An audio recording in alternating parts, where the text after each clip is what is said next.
अब सभी ने कभी ना कभी अपने जॉइंट में से क्रैकिंग की साउंड तो सुनी होगी। कोई कहेगा ओवर इंजरी है, कोई कहेगा तेरे जॉइंट्स की ग्रीस खत्म हो गई है।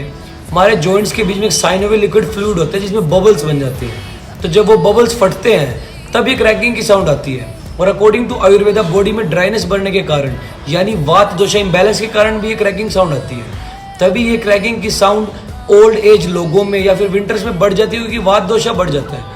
तो वात दोषा को बैलेंस करने के लिए आपको हर्बल टीज पीनी चाहिए, गर्म पानी पीना चाहिए, गर्म स्पाइसेस अपनी डाइट में ऐड करनी चाहिए और आप वार्म ऑयल से अपने जॉइंट्स की मसाज भी कर सकते हो। उससे भी ये क्रैकिंग साउंड्स रुक सकती है। ऐसे ही मोर टिप्स के लिए द बार्बल हाउस जिम को फॉलो कीजिए।